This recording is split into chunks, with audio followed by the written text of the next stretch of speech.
ठीक है, मैं देखा तो कोई बात नहीं है। अब स्टार्ट करते हैं।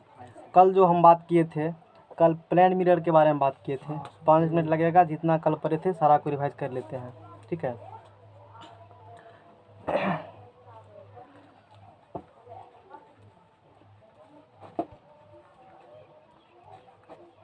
ये एक समतल दर्पण है, ये एक प्लेन मिरर है। ठीक है, ये ग्राउंड लेवल हो गया। प्लेन मिरर के सामने यहाँ पर कोई ऑब्जेक्ट रखा हुआ है, कोई बॉडी इस प्रकार से रखा हुआ है।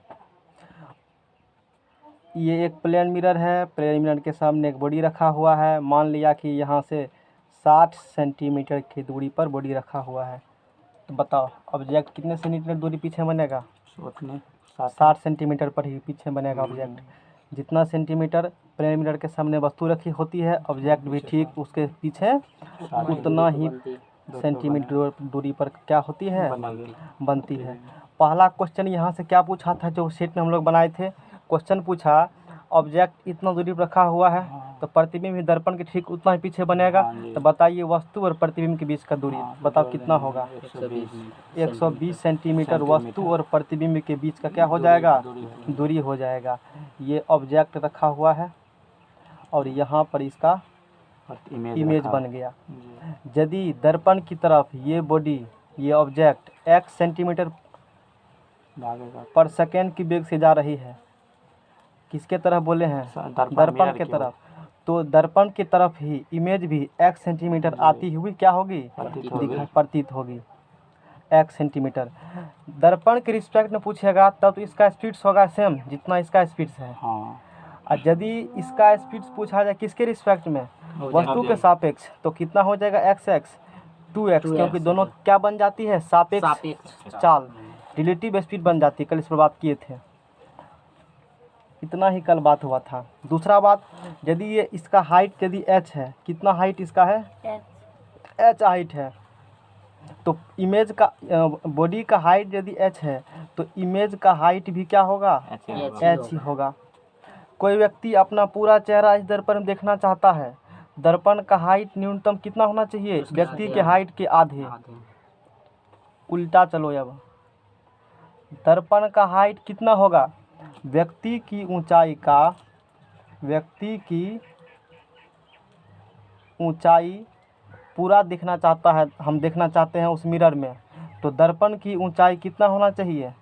व्यक्ति की ऊंचाई का आधा। दर्पण की ऊंचाई जो होगी, व्यक्ति की ऊंचाई की आधी होना चाहिए। ये बात कर चुके हैं। यानी कि इसका h होगा, इसका कितना होगा? h/2 height. तब उल्टा क्वेश्चन चलो, 5 फीट की एक वस्तु दर्पण है मेरे पास। कितना फीट की दर्पण बोले हैं? 5 फीट की एक दर्पण बोले हैं।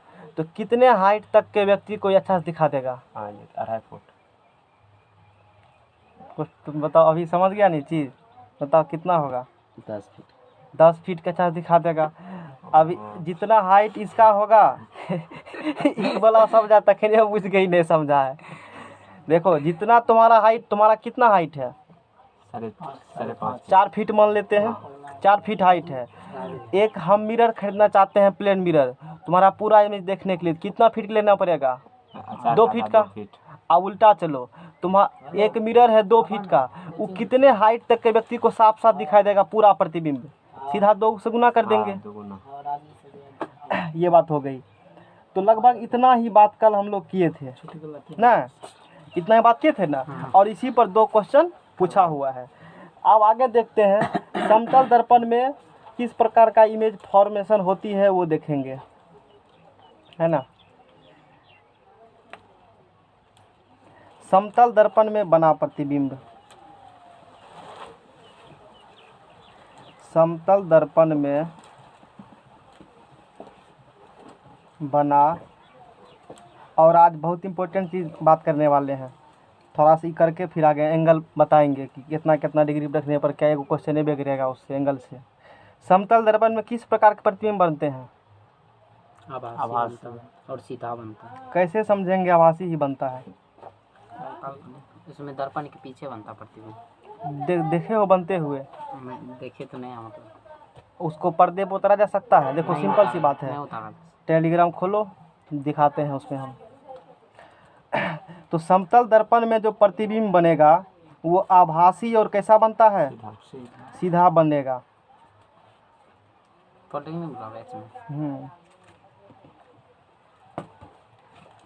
नेट ने उनकी हो।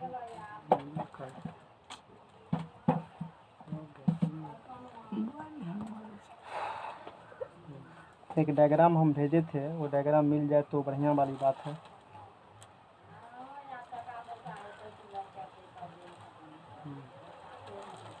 अरे तुमरे में नहीं गया है क्या? मुझे छोड़ो, कोई बात नहीं है, ऐसे समझ लेंगे। अब समझ लेते, एक तो कॉपी लाओ कोई उधर से, कोई भी कॉपी लो, कॉपी लो।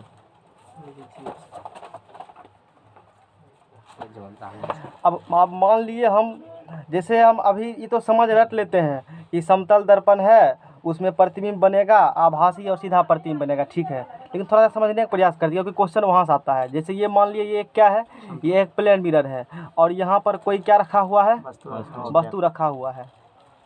अभी तुरंत पढ़ाए हैं कि प्लेन मिरर के सामने मान लो वस्तु कितना दूरी पर रखा है? 5 फीट पर रखा हुआ है। कितना फीट पर रखा हुआ है? तो प्रतिबिंब भी महसूस होता है कि दर्पण में 5 फीट अंदर की तरफ होगा, ऐसा महसूस अभी बताए है ना। जितना दूरी पर रखा होगा उतना दूरी प्रतिबिंब बनेगा। अच्छा, उधर जाके देखो तो यहाँ प्रतिबिंब है बनल।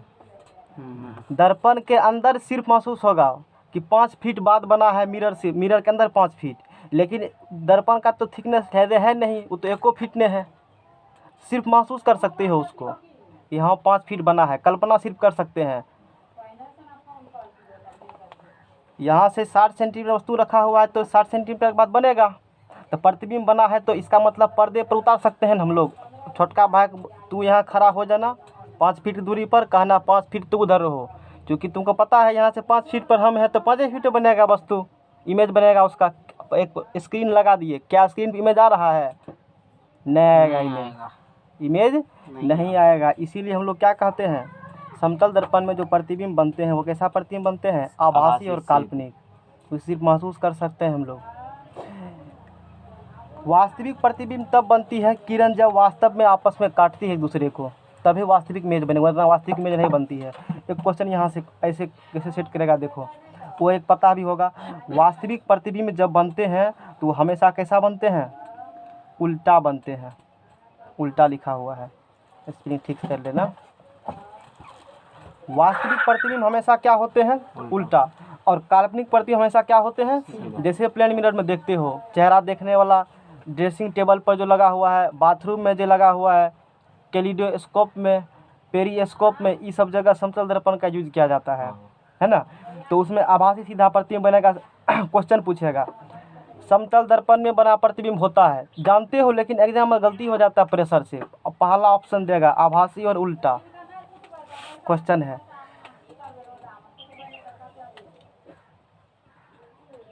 समतल दर्पण में बना प्रतिबिंब होगा, कैसा होगा? ए नंबर में दे देगा आभासी उल्टा, बी नंबर में देगा वास्तविक सीधा, सी नंबर में दिया, जिससे पूछेंगे वही जवाब देगा। सी नंबर में दे देते हैं both A and B. D number में दे देते हैं नन ऑफ दी। तुम ही बताओ, अभी पढ़े हो ना। समतल दर्पण में कैसा प्रतिबिंब बनेगा? वास्तविक सीधा हैं? ठीक है, तुमने बी, तुम बताओ। न तुम बताओ। नन ऑफ दीज होगा। देखा, गलती किया नहीं। यही गलती होता है विद्यार्थी से। तुमको तो अभी तुरंत हम बताए हैं। देखो, जब ये आभासी सीधा तभी बनता है जब काल्पनिक बनेगा इमेज। आभासी को ही क्या कहते हैं हम लोग? काल्पनिक कहते हैं। समझ में आ गया ना। और यदि मान लो यहाँ डी में रहबो करेगा ना ऑप्शन, तो आसान क्वेश्चन है ना, इसका आंसर रहेगा डी में लास्ट में जाकर सीधा। पहले तू आभासी देखा, टिक लगा दिया, आभासी चले सीधा। ऐसे गलती होता है, देखे हैं जब एग्जाम देने के बाद आता है तो ये क्वेश्चन गलत हो गया। इस प्रकार से कुछ होती है। तो ध्यान रखनी है कि समतल दर्पण में इस प्रकार प्रतिबिंब बनेंगी, कोई भारी बात है नहीं है। ये हो गई। और ये बतेबे किए हैं कि समतल दर्पण में प्रतिबिंब जो बनती है वो पार्श्व रूप से उल्टा होती है। लेफ्ट दिखेगा राइट, यानी कि मेरा जो राइट हैंड उठाएंगे वो सामने वाला जो व्यक्ति इमेज बनेगा मेरा, उसका लेफ्ट हैंड वो होगा। ये इसका लेफ्ट राइट ऐसे है, इधर हो जाएगा राइट लेफ्ट। कल इस पर चर्चा कर चुके हैं, हम कर चुके हैं चर्चा, इमेज भी कल दिखाए थे। यानी कि लेफ्ट राइट चेंज होती है, यानी कि इसमें पार्श्विक परिवर्तन होती है। लेटरल इन्वर्जन होती है। ये समतल दर्पण का हो गया। इसका उपयोग देख लो।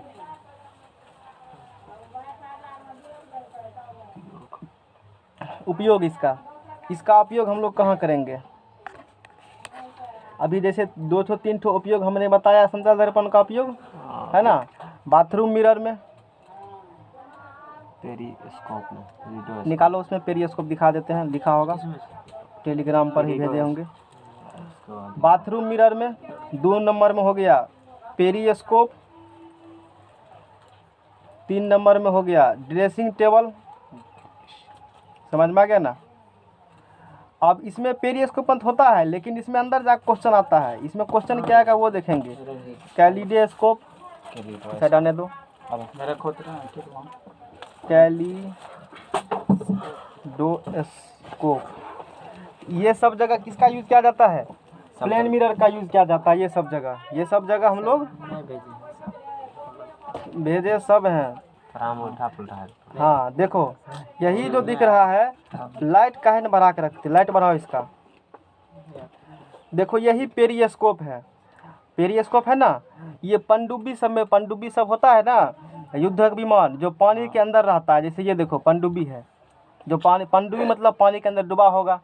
अब पानी के अंदर डूबा हुआ है, पूरा विमान पानी के अंदर डूबा हुआ है, तो बाहर की चीज़ कैसे देखेंगे? उस कंडीशन में पेरिस्कोप में ही सेटिंग किया रहता है प्लेन मिरर।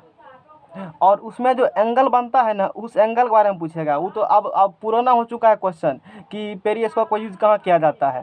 तो पेरिस्कोप की पनडुब्बी में, यानी कि इसमें कौन मिरर लगा होता है? तो प्लेन मिरर लगा होता है। 2 क्वेश्चन नहीं बन गया।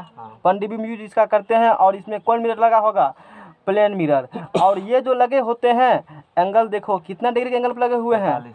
ये इम्पोर्टेंट बात है। अब ये क्वेश्चन आजकल का ट्रेंड चल रहा है कि प्लेन मिरर का यूज हम लोग करते हैं पेरिस्कोप में। ठीक है, करते हैं। ये तो हेड एंगल लिखल रहेगा, लेकिन कितना एंगल पर करेंगे? तो 45 डिग्री। समझ में आ गया। और इसमें देखो किस प्रकार से होती है। जो पनडुब्बी अभी दिखाए हैं, इसमें इस प्रकार से है, पानी के अंदर डूबा रहेगा ऐसे। जैसे कुछ जानवर नहीं देखते हो, मुड़ी निकाल ले रहता है ऊपर, अंदर अपना डूबा हुआ है, कुछ उसी प्रकार से यहाँ भी है। मुड़ी निकाला हुआ है और सब दशा देख रहा हो क्या हो रहा है, क्या हो रहा है, नहीं हो रहा है। इसमें थोड़ा सा फेनोमेना देखते हैं। ठीक है, बनाएंगे नहीं क्योंकि ज़रूरी नहीं है। क्या फेनोमेना हो रहा है थोड़ा बता देते हैं, किस प्रकार की इसमें काम हो रही है। अब देखो इसमें ये पोर्शन, ये व्यक्ति हो गया, ये तो पानी के अंदर है। ठीक है, अच्छी बात है। इधर से रे आई, इस मिरर से टकराया, इस मिरर से टकराने के बाद इस पर फिर टकराया, टकरा करके इसको दिख रहा है। यानी कि वस्तु कहाँ रखा हुआ है? यहाँ पर। दिखाई कहाँ दे रहा है? और एक जगह और इसका यूज किया जाता है लड़ाई के क्षेत्र में। मान लो तू घर में बैठे हो, ये ऐसे करके सेना युद्ध कर रहा, वहाँ पर भी इसका काफ़ी जो होता है पूछ सकता है। उसके तरफ दुश्मन खड़ा है और इसके तरफ हिंदुस्तान का सैनिक खड़ा है। मुड़ी उठाएंगे तो गोली ठोक देगा ना, लेकिन फिजिक्स का इस्तेमाल करेंगे। वहाँ पर क्या लेके जाएंगे साथ में हम?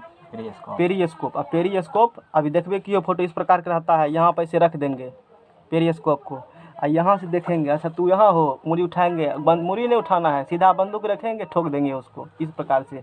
तो वहाँ भी युद्ध के क्षेत्र में पेरिस्कोप को यूज़ किया जाता है। समझ में आ गया ना कैसे में दिखाई देगा इसमें। तो और उसमें एंगल बनते हैं 45 डिग्री एंगल बनते हैं, और कैलिडोस्कोप में भी इसका यूज़ किया जाता है। तो ये हो गया प्लेन मिरर का। प्लेन मिरर का हम लोग बात कर लिए। और आज का सबसे इम्पोर्टेंट बात अब करने वाले हैं।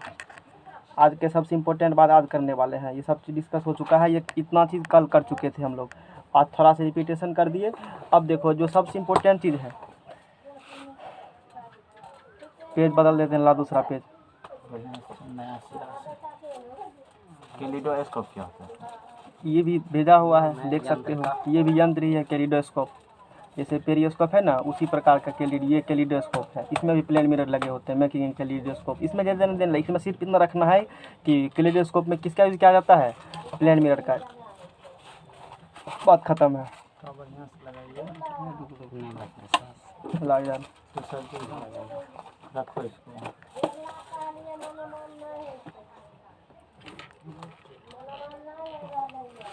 अब देखो आगे, दर्पण में प्रतिबिंबों की संख्या है ना,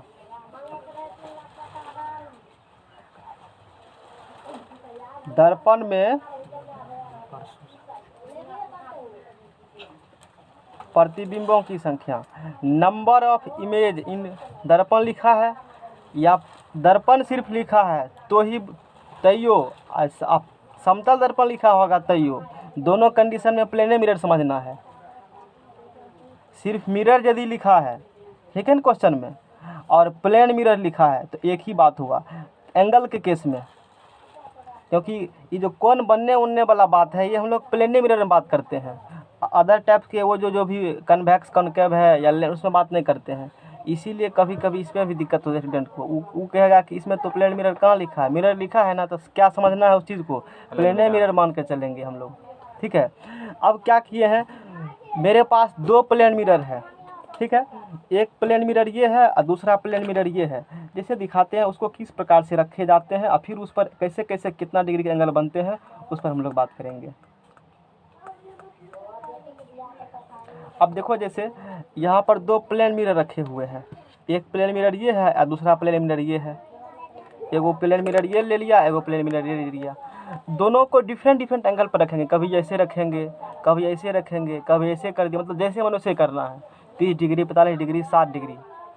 और दो कंडीशन है, एगो साइमेट्रिक एगो अनसाइमेट्रिक, यानी एगो सममित एगो सममित नहीं, समरूपता साइमेट्रिकल, एगो असमरूपता अनसाइमेट्रिकल।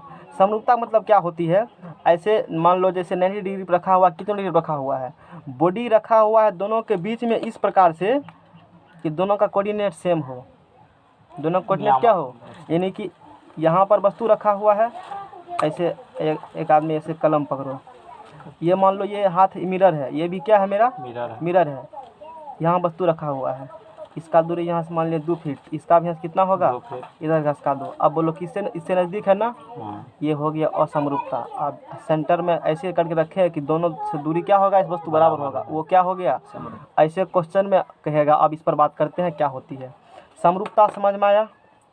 समरूपता मतलब होती है बराबर दूरी, जहाँ वस्तु रखा है दोनों मिनट की दूरी वहाँ से क्या होंगे, यानी कि सीधा बात करें मैथमेटिकल में सेम कोऑर्डिनेट होंगे, 2 same coordinate, 3 same coordinate, 4 same coordinate, ये कह सकते हैं समरूपता हो गया। असमरूपता मतलब 3, 4, 5, 6 मतलब अलग अलग दोनों दूरी होंगे। तो ये हो गया समरूपता का मतलब, और असमरूपता का मतलब भी समझ में आ गया होगा। तो पहले हम लोग बात करते हैं समरूपता के बारे में।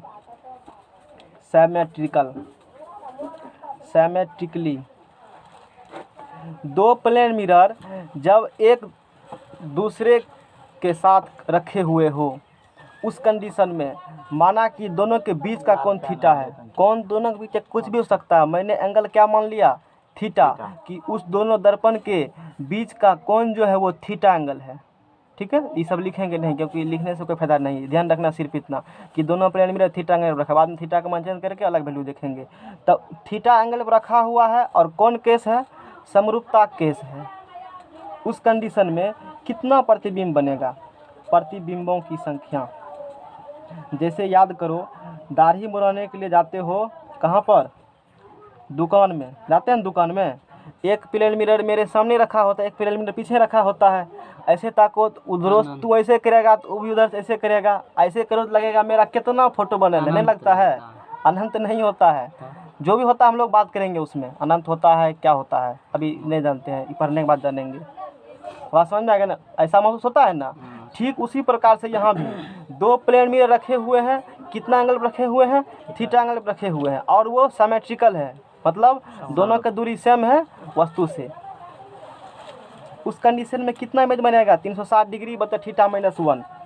नोट में इम्पोर्टेंट बात, प्रतिबिंब की संख्या जो है वो इवन भी आ सकती है और ऑड, कोई भी आ सकती है, कोई भी आ सकती है, कोई भी आ सकती है। इवेन आएगा तो चलेगा काम, ऑड आएगा तो चलेगा काम, अलग केस में चेंज होता है, इसीलिए ऑड इवेन का लफड़ा है यहाँ पर। अब इसमें जैसे देखो क्वेश्चन करते हैं, क्वेश्चन लिखा हुआ है, हम क्वेश्चन पूरा नहीं लिखेंगे, जो इसमें लिखा हुआ वो तो करेंगे एक्स्ट्रा डाटा के साथ खाली बात करेंगे। मान लिया कि दो समतल दर्पण को कितना डिग्री पर रखा गया है, 120 डिग्री पर। एगो समतल दर्पण ये है और एगो समतल दर्पण ई मान लिया 120 डिग्री पर, यानी कि कुछ इस प्रकार से रखे हुए हैं। 120 डिग्री एंगल पूर गया, पकड़ो मोबाइल को एक आदमी। एगो समतल दर्पण ये है, एगो समतल दर्पण ये है, इन दोनों के बीच का कोण क्या डिग्री है, 120 डिग्री।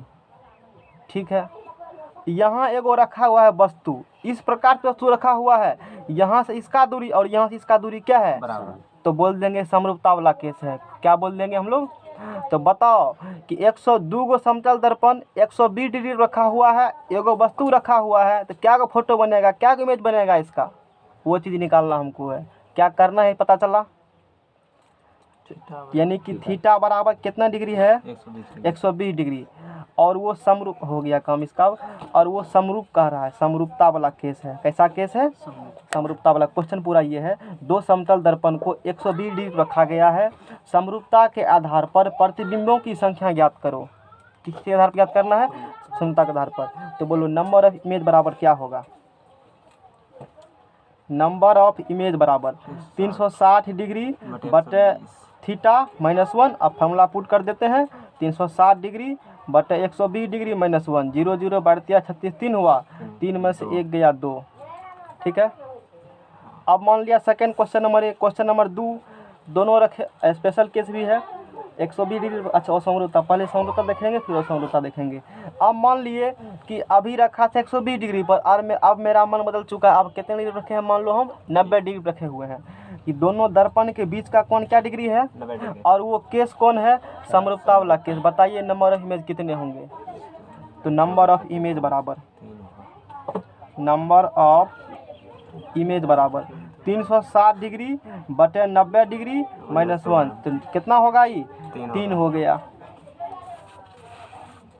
अगला केस बताएंगे तब ना कन्फ्यूजन होगा क्रिएट, अभी तो फर्स्ट केस चल रहा है। ये समझ में आ गया यहाँ तक। देखो 90 डिग्री 120 डिग्री।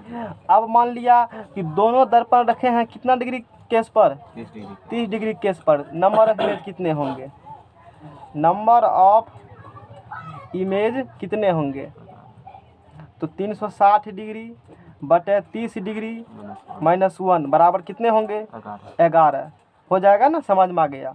चौथा केस, दोनों रखे हुए हैं 180 डिग्री पर, कितना डिग्री रखे हुए हैं, 180 डिग्री पर, यानी कि थीटा बराबर कितना डिग्री है, 180 डिग्री।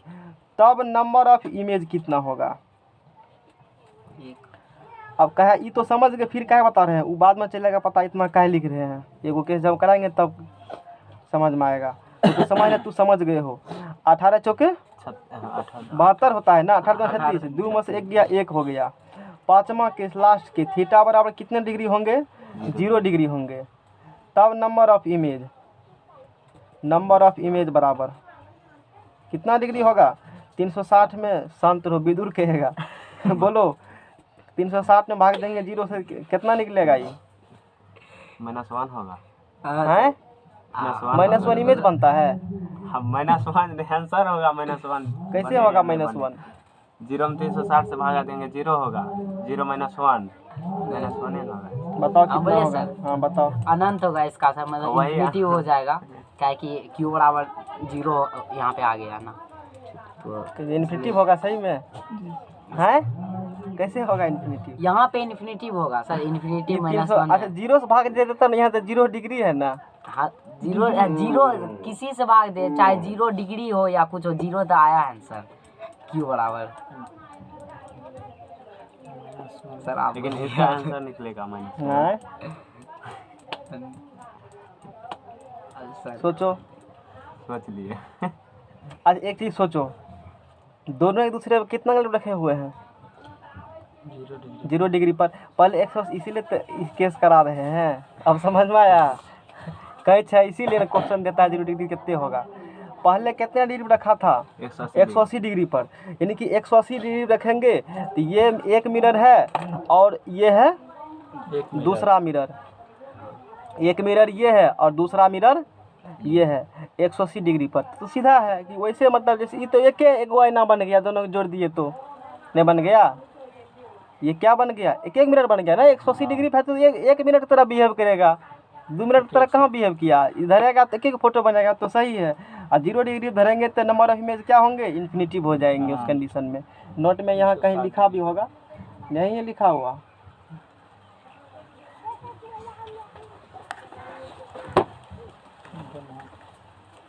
कोई बात नहीं है, आगे बढ़ते हैं हम। अब सेकेंड केस इसमें क्या है, सेकेंड केस पर बात करते हैं। लिखा नहीं है, लिखना तो चाहिए।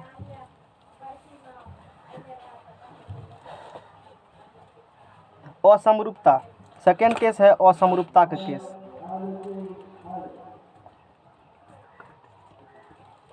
असमरूपता, क्वेश्चन में बोले पहले असमरूपता देख लेते हैं। असमरूपता केस में नंबर ऑफ इमेज बराबर होंगे 360 डिग्री बटे थीटा। असमरूपता केस में नंबर ऑफ इमेज बराबर क्या होंगे, 360, यानी कि इसमें कहीं भी वस्तु रखो, कुछ एंगल पर थीटा एंगल पर रखा हुआ है दोनों मिरर, कितना एंगल पर रखा हुआ है, थीटा मतलब कुछ भी वेरिएबल है, कुछ भी हो सकती है वो, ठीक है। वस्तु जहाँ मन करे वहाँ, जहाँ मन करे वहाँ, समरूपता, ठीक है। समरूपता केस नहीं है, जहाँ मन करे वहाँ रखना है। तो पहला हो गया फार्मूला इसका, नंबर ऑफ इमेज बराबर 360 डिग्री बटे थीटा। एगो फार्मूला और है, नंबर ऑफ इमेज बराबर 360 डिग्री बटे थीटा -1। कौन फार्मूला कब यूज करेंगे, एक एक फार्मूला से कम चल जाएगा, ठीक है। कंडीशन लिखा है, प्रतिबिंबों की संख्या हमेशा क्या आना जरूरी है, विषम आना जरूरी है।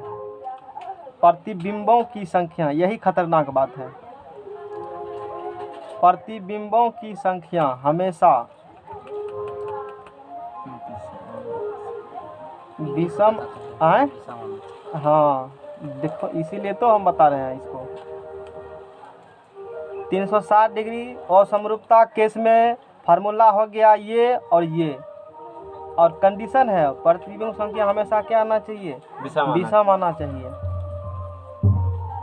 यहाँ क्वेश्चन से समझ में आएगा विषम का क्या लफड़ा है, कौन फार्मूला क्या यूज करेंगे। क्वेश्चन जैसे दो समतल दर्पण एक दूसरे से 120 डिग्री पर रखे हुए हैं, कितना डिग्री पर रखे हुए हैं, 120 डिग्री पर। बताइए, सीधा बोल दिया, देखो असमरूपता बोला तो भी ठीक है, नहीं बोला तो यह केस समझना पड़ेगा। मतलब समझ जाना कि असमरूपता वाला केस ही क्वेश्चन पूछा है। कभी लिख देगा असमरूपता और कभी नहीं लिखेगा, और तब दुविधा में रहेगा कि ये यूज करें कि ये यूज करें, भले आता है कन्फ्यूजन हो जाता है उस समय। क्वेश्चन में बोले असमरूपता या नहीं बोले तो यही समझना है। समरूपता कह जाएगा तब ये कंसेप्ट यूज करेंगे, और नहीं कहेगा तब यही यूज करेंगे हमेशा। वैलिड समझ में आ गया इन दोनों केस। ऐसा कई बार फंसा चुका है विद्यार्थी को, आते हुए फंसा देता है, समझ में आ गया ना। क्वेश्चन हमने क्या कहा, दो समतल दर्पण एक दूसरे से कितना डिग्री एंगल पर झुकी हुई है, 120 डिग्री पर। तब बताइए कि कितने प्रतिबिंब बनेंगे उसमें। असमरूपता केस मान लो बोल दिए, कितने प्रतिबिंब बनेंगे। तो उस कंडीशन में नंबर ऑफ इमेज बराबर बताओ, नंबर ऑफ इमेज बराबर क्या होंगे, नंबर ऑफ इमेज बताओ। 360 डिग्री बटे थीटा, तो भाग देंगे 360 डिग्री बटे 120 डिग्री, भाग दो, 0 0 कैंसिल, 12 38, कितना आया। यहाँ क्या लिखल है, प्रतिबिंब संख्या हमेशा क्या आना जरूरी है, विषम आया, कोई दिक्कत नहीं है, ठीक है, छोड़ देंगे वैसे। नहीं विषम आ गया तो नहीं करना है मैंने। अब देखते हैं दूसरे वाला केस में पता चलेगा। दूसरा क्वेश्चन 360 0 0 36 4, थीटा बराबर है 90 डिग्री। कितना है थीटा बराबर 90 डिग्री। दो समतल दर्पण एक दूसरे से 90 डिग्री कोण बने हुए हैं। नंबर ऑफ इमेज बराबर 360 डिग्री बटे क्या करेंगे 90 डिग्री। कितना निकल रहा है, 4 निकल रहा है। यहाँ क्या लिखा हुआ है, विषम, तो एक क्या करेंगे उसमें से घटा देंगे। ये वाला तब फॉर्मूला यूज कर लेंगे। बात समझ में आ गया, तो पूरा समझ गया, ठीक है। तो क्वेश्चन देते हैं पूरा समझने वाला तो हम खोज कर निकालते हैं। तो कितना प्रतिबिंब बन गया, 3 निकल गया। आशा है कि ये समझ में आ गया होगा कैसे कैसे एंगल वाला क्वेश्चन है, कैसे कैसे पूछा जाएगा। एक बार रिपीटेशन फिर से कर देते हैं, अभी 2 मिनट लगेगा। दे दीजिए। दो समतल दर्पण एक दूसरे से थीटा एंगल पर है, समरूपता वाला के सिमेट्रिकल पूछेगा, नंबर ऑफ इमेज बराबर ये फार्मूला होगा। इसमें ऑड आई इवन है, कोई दिक्कत वाला बात नहीं है, लेकिन असमरूपता बोलेगा या कुछ ने बोलेगा तो यही समझना है। उस कंडीशन में नंबर ऑफ इमेज बराबर ये और नंबर ऑफ इमेज बराबर ये। अब भाग दो, 360 में थीटा से भाग दो, देखो क्या आ रहा है, ऑड आ रहा है, छोड़ देंगे वैसे में, एक ने घटाएंगे। ऑड क्या होता है? ऑड मतलब विषम होता है, विषम संख्या आ जाएगा ना 360 में थीटा से भाग देने पर। कुछ नहीं करेंगे, ठीक है। अरे कहता नहीं 5 आदमी कहीं जाओ, 4 को नहीं जाओ, कितना आदमी जाओ, 5 समझ लो 5 शुभ होता है विषम। 101 टका पूर्व, 100 टका कभी पूर्ति हुए देखे हो, कितना पूर्ता है? 101 विषम संख्या से याद रखना, विषय में आकर छोड़ देंगे शुभ है, याद रहे, आप नहीं भूलोगे। और यदि विषम नहीं आया तो विषम लाना है, कैसे लाएंगे? एक घटा देंगे उसमें से। देखो यहाँ पर 360 में भागे कितना आया? 4 आया ना। विषम नहीं आया है, एक क्या करें उसमें से, ये है, तो ये वाली बात हो गई। बात समझ में आ गया ना। ये जो 0 डिग्री कंसेप्ट, यहाँ 0 डिग्री, यहाँ भी 0 डिग्री कंसेप्ट हम लोग समझ सकते हैं। 360 में किससे भाग दे दो? 0 से, तो 0 से भाग देंगे 3 90 से दीजिए तो 90 ये तो दिए हैं यहाँ पर, देखो तो वही तो है। समझ में आ गया ना। कहाँ रहता है कोई और? अच्छा यहाँ आप थोड़ा सा जगह है खाली, यहाँ देख लेते समरूपता हैं, हम देखने लगे थे। यहाँ देख लेते हैं। वो है हमारे। थीटा बराबर है, क्वेश्चन नंबर 3, थीटा बराबर है 30 डिग्री। थीटा बराबर कितना डिग्री है? 30 डिग्री है। नंबर ऑफ इमेज बराबर, सीधा एन बराबर लिख देते हैं, एन आई बराबर, जगह नहीं है, तो 360 डिग्री बटा कितना डिग्री होगा? तो 0 0 कट गया, कितना निकलेगा ये? 12। एक घटाना पड़ेगा इसमें। 12 में से कितना हो गया? 11। समझ में आ गया ना। अब मान लेते हैं कितना डिग्री है? 180 डिग्री लिए है ना, नहीं लिए हैं, 180 डिग्री ले लो। तो बोलो N I number of image बराबर 360 डिग्री बटा कितना होगा? 180 डिग्री, कितना होगा कट करके? ये 0 0 कट 18 दूना 2 में से 1 गया, कितना निकलेगा? 1 निकलेगा। समझ में आ गया। ये कुछ कंसेप्ट है, ध्यान रखना है। 38 2 1 1, ठीक है। थीटा बराबर 120 डिग्री। देखो यहाँ थीटा बराबर कितना लगा हुआ है? 120 डिग्री। तो आंसर कितना आया है? यहाँ देखो यहाँ से क्वेश्चन कैसे वेरी करता है, इसीलिए वहाँ लिखे थे। थीटा बराबर यहाँ कितना डिग्री रखा हुआ है? तो नंबर इमेज क्या को निकला है? और यहाँ भी थीटा कितना डिग्री है? 100। नंबर इमेज कितना निकला है? अब तो किसी किताब में पढ़ेगा, वहाँ एक लाइन लिख दिया कि जब नंबर थीटा बराबर 120 डिग्री हो, नंबर इमेज होते हैं, कहीं लिखा रहेगा 3, कहीं लिखा रहेगा 2। अब तो दुविधा में 2 होगा 3 होगा, सर पता चला कौन 2 कौन, ऐसा है लिखा हुआ कई बुक में। डायरेक्ट एक लाइन में लूसेंट में लिख दिया है कहीं पर कि थीटा बराबर इतना होंगे, इमेज इतना बनेंगे। अरे किस केस का बात कर रहे हो? उस केस तो बताओ। अब केस अलग अलग होते हैं, समझ में आ गया ना। ये बात होती है। 90 डिग्री था, यहाँ पर कितना नंबर इमेज बना है? 3 बना है, और यहाँ पर 90 डिग्री पर 3, सेम, उसके लिए दिक्कत नहीं है। ये खत्म हो गया। एंगल वाला गप यही है। अब बुक लाओ, देखते हैं क्वेश्चन कहाँ है एंगल वाला, उसको ढूंढ। कंडीशन हम लोग क्या करेंगे? अब देखो जैसे ये सारा बात बता दिए। जनरली ये जो फॉर्मूला यूज किया जाता है ना, जब सम संख्या हो ना भाग देने पर, तब यूज किया जाता है। ये लिख सकते हो सम संख्या के केस में, जब सम संख्या आएगा ना तब। 360 डिग्री सम संख्या हो, नहीं उल्टा लिख दिए, ये विषम वाला होगा, सम नहीं होगा, विषम वाला होगा, तब ना वैसे छोड़ देते थे। और ये कौन वाला हो गया? सम संख्या वाला। और वैसे भी ठीक है। 360 डिग्री होता थीटा, 360 में किससे भाग दिया हमने? अब पूरा पूरी नहीं कटा, पूरा पूरी 5.12 आ गया, 5.34 आ गया। उस कंडीशन में क्या करेंगे? भिन्न हो, तब क्या करते हम लोग? प्रतिबिंबों की संख्या n-1 के बाद वाला पूर्णांक होगी। जैसे थीटा बराबर कितना डिग्री लिखा हुआ है? 75 डिग्री। थीटा और कितना डिग्री है? 75 डिग्री। तो लगा हुआ नहीं है, कहाँ लिखे हम? बंद करिए हम, यहाँ लिख देते हैं। थीटा बराबर कितना डिग्री लिखा हुआ है? 360 में 75 से भागने कितने आएगा? नंबर ऑफ इमेज बराबर 360 डिग्री भाग दिया हुआ है 75 से, 4.8 है, 4.8 आया। 4 कितना आ गया? 8 आया। ये तो समझ में नहीं आया। अच्छा ये किसको समझ में आया हमको बताओ? n-1 के बाद वाला पूर्णांक किसको समझ में आया है? आया है किसी को समझ में? आया है समझ में? नहीं चलेगा पता, डायरेक्ट हम समझने की कोशिश करते हैं। सीधा पॉइंट पर डिजिट हटा दो, वही आंसर होगा। पॉइंट पर डिजिट जो आएगा ना उसको हटा दो, आंसर क्या हो जाएगा सीधा, यही है इसका मतलब। घटे वो करेंगे इसमें हैं? से। डायरेक्ट आंसर वही हो गया। पॉइंट वाला बात को डिजिट छोड़ देना है, यानी कि तू भाग देगा ना 4 सम तो नहीं आया है। हैं, डायरेक्ट यही आंसर होगा पॉइंट वाला केस में। पॉइंट वाला केस की बात कर रहे हैं हम लोग। सीधा सीधी सम विषम आएगा तब तो पढ़वे किए है ना, ये पॉइंट वाला की बात कर रहे हैं। यदि पॉइंट में संख्या आ जाती है ना तो हम लोग इस प्रकार से करें, इसीलिए तो तुमको बुक काम दिखाए, देखो 4 है। वो तो सिर्फ वो तो 4.8 था ना जी, 4.8 ना तो सम है ना तभी सम है, नहीं ना है सम विषम तो वो हो गया। इस प्रकार से हम लोग काम करते हैं। 5.1 आ जाएगा तो उस कंडीशन को करेंगे, 1 हटा गया, क्या बच गया 5, ये हो गई। अब कहीं भी कोनो एग्जाम में क्वेश्चन आएगा कि समतल दर्पण की इतना डिग्री उतना डिग्री पर कहियो न छूटेगा, कोनो एग्जाम हो सब क्वेश्चन बनेगा। अब हम लोग सेट का क्वेश्चन देखते हैं, सेट का क्वेश्चन किस प्रकार से दिया गया है और फिर उस पर हम लोग बात करते हैं, है ना। अब इसमें देखो जैसे क्वेश्चन यहाँ पर लिखा हुआ है, क्योंकि पढ़े हैं तो क्वेश्चन बनना चाहिए, तब पढ़े का मतलब नहीं तो कोनो मतलब नहीं है। 72 डिग्री कोण पर झुके, 2 समतल दर्पण क्या डिग्री कोण पर झुकल है, 72 डिग्री का। बिना क्वेश्चन कॉपी कलम उठाए सॉल्व होना चाहिए, इतना मेहनत के बाद। समझ में आ गया ना। आधा घंटा डिस्कस करेंगे, क्वेश्चन बिना कॉपी कलम उठेले बनेगा, नहीं उठाएंगे, दिमाग में उठाना है। 72 डिग्री के कोण पर झुके हुए 2 समतल दर्पण में बने प्रतिबिंब संख्या। देखो इसमें लिखा है समरूप वाला केस है, अभी समरूपता वाला केस है और समरूपता वाला केस है, नहीं लिखा है। ये बातों कह दिए, नहीं लिखा है तो क्या बुझेगा, और समरूपते वाला केस है, और कहीं स्पष्ट कर देगा ई समरूपता समरूपता तो कंफ्यूजन बराबर हो जाए, इसीलिए मैंने सबको क्लियर कर दिया। तो असमरूपता समझेंगे। 360 में भाग दो 72 से कितना होगा, 5 आता है। कैलकुलेशन ठोस है तो 5 है तो आंसर क्या हो जाएगा 5। क्या ये सम है कि विषम है, नहीं घटाएंगे, शुभ ही होता है। 101 टका चंदा दे दिए, समझ में आ गया ना। तो एक बार आंसर भी मिला लेते हैं, मेरा मेहनत से बनाए हो क्वेश्चन।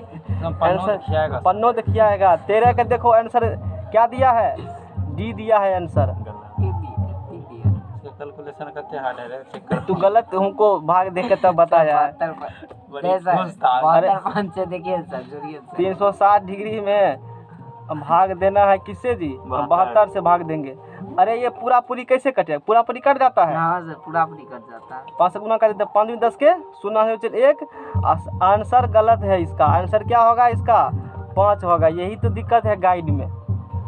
तू तो आंसर क्या रखता 4। यदि इस केस के भी समरूपता वाला केस लेके चलते हो सकता है समरूपता वाला, लेकिन कहा नहीं है।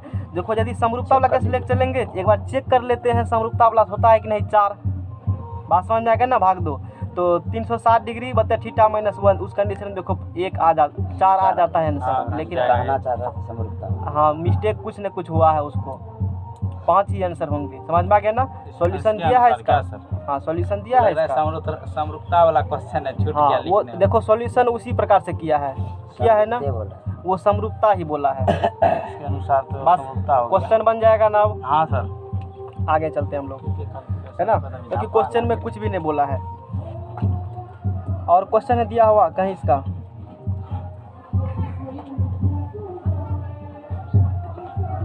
एक क्वेश्चन ये है, देखो जैसे कहा है 2 समतल दर्पण के बीच का कोण क्या डिग्री है 50 डिग्री है, तो उनके बीच के प्रतिबिंबों की संख्या ज्ञात कीजिए। तो इस फार्मूला से निकाल लिया, कितने निकल गया 6 हाँ तो देखो ना ये सही है ना, कुछ देखना क्या है। 2 समतल दर्पण बीच के कोण क्या डिग्री है 50 डिग्री है ना, तो 360 में भाग लगाओ 50 से, 7.2 होगा शायद है 360 में भाग देगा 50 से 6.2 गलती दिया। अरे ये घटा कर लिखा है 7.2 है, तू तो ठीक है बोल रहा है। 360 में भाग देगा 50, 7.2 आया। इंटीजर है ये, पूर्णांक है, मतलब पॉइंट में है ना, तो पॉइंट में आंसर होता है नहीं होगा, नहीं होगा तो पॉइंट डिग्री क्या करेंगे, तो आंसर क्या बचेगा सिर्फ 7। तो आंसर क्या मिला 7 आंसर। वो क्या क्या छोड़ो नहीं, यहाँ हम क्या कर रहे हैं वो देखो, बात समझ में आ गया ना। बस यही है, ये मिला ना इसका, तो ये बात होती है। हम लोग सारा कंसेप्ट को यूज मैंने पढ़ लिया है ना। और कोनो क्वेश्चन है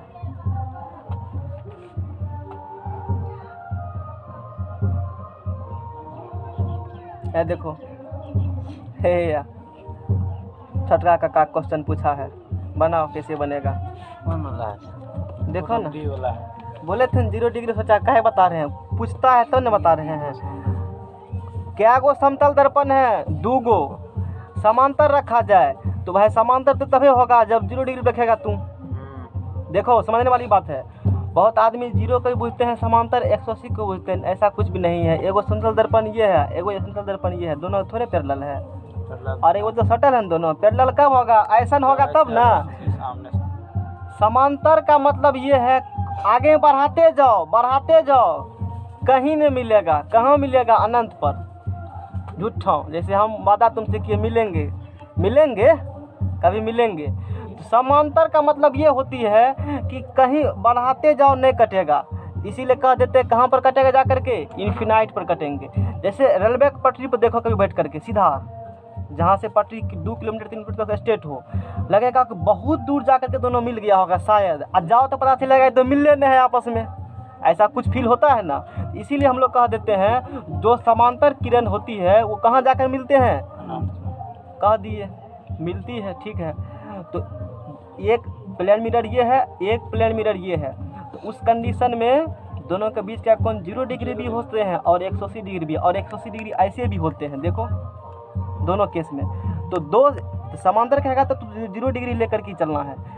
यदि 2 समांतर दर्पण को समांतर रखा जाए, एगो पैरेलल मिरर ये, एगो पैरेलल मिरर ये, दोनों को कैसे रखना है हमको? प्लेन मिरर को समांतर रखना है।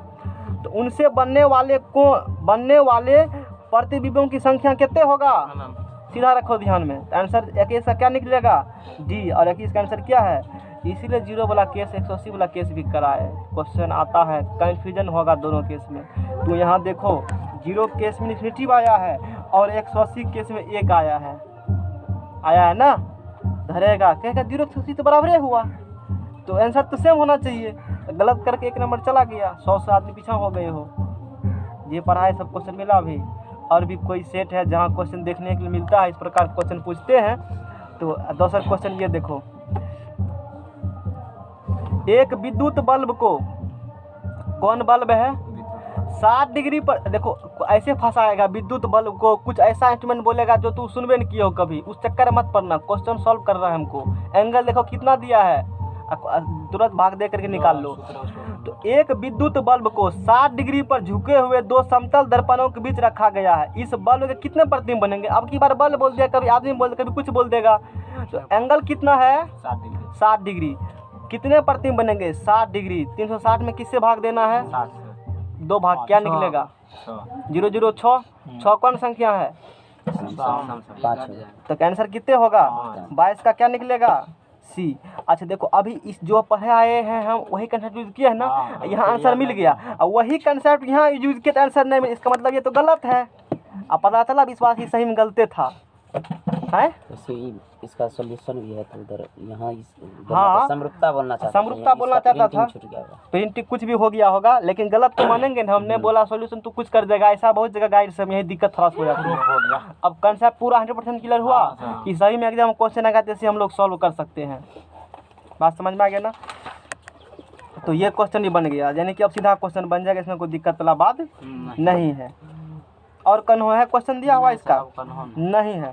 तो अब हम लोग अगला प्रोग्राम बढ़ाते हैं। नेक्स्ट पेज लगाओ, प्रोग्राम चालू हो, नेक्स्ट पेज लगाओ। चलो, तो एंगल वाला बात पूरा ख़त्म हो गया, ठीक है। अब आगे देखते हैं, और प्लेन मिरर के बारे में और भी कुछ बातें हैं जिसका हम लोग एनालिसिस करते हैं। जैसे हमने अभी बोला है कि हम मिलेंगे, कब मिलेंगे? झूठी वादा किए हैं, मिलेंगे झूठा। उसी प्रकार से समतल दर्पण पर जब रे आती है ना और टकरा करके जब वापस जाएगी, वो दोनों आपस में पैरेलल होती है।